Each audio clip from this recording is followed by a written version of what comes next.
I became a federal police officer back in 2013. The story took place in Durango, in Gomez Palacio. It all started with a report of a man being deprived of his freedom. I can't go into detail about that specific case, but that's what led to the operation. Alongside the Mexican Army, state and municipal police, and U.S. federal agents, all we had was information on the vehicle, a blue 1991 Toyota Corolla. That's all? The victim's family. The prosecutor's office already had them because they were guiding them about the ransom. They were asking for $2.5 million. The family had collected just 250,000 pesos, and the prosecutor's office wasn't willing to pay. They were only stalling to gather more information. We entered Gomez Palacio and reached the Ampliacion San Antonio neighborhood around 8 or 9 at night. Then, during the drive, we spotted a parked car with the same characteristics, with people inside. I was in the back of the patrol car when a partner shouted it didn't have plates. Immediately, a red flag. As we approached, we didn't have time to get out. One thug got out of the car and started shooting at us, catching us off guard. Then another got out and fired too. They shot at everyone who was part of the operation.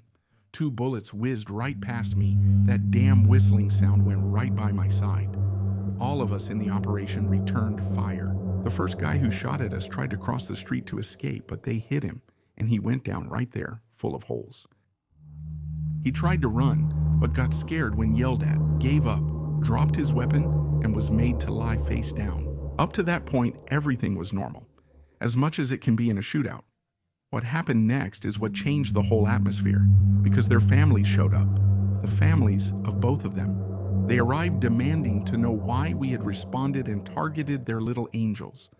That's when we learned the first, riddled with bullets, was 14, and the injured one was 27. Obviously, when we heard the age, tensions rose as the family cried and screamed, wanting to confront the soldier who had defended himself. The soldier, still full of adrenaline, told them, "Your son should be asleep for school. He shouldn't be out this late acting like a thug." As harsh as it sounds, it's true, right? That operation continued legally as it should. I was left with the image of the lady crying and the young guy lying in the street, because it's one thing to hear stories and another to be there wearing the uniform. I won't say it was the only time I saw something like that. There were several. But this one stayed with me. That's when you realize many people think nothing happens until it does. And because sometimes the ones who shoot at you aren't the big movie bosses, but kids who should be thinking about homework, not about guns.